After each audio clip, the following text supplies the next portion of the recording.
Uy, pre. Mas nga subject natin ngayon, no? May assignment ba tayo dun? Kopya naman dyan.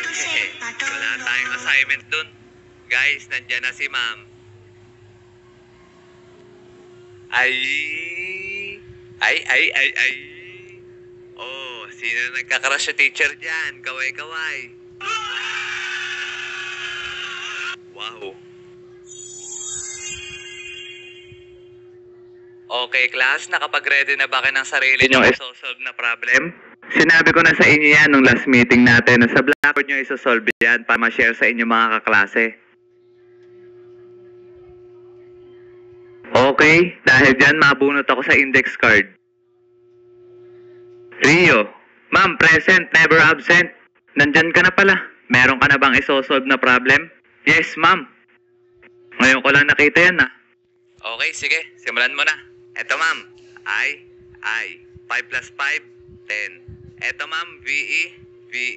Etong Y value, lagay natin dito. 5 minus 5, 0. Sabay ibaba yung U. Ma'am, I love you.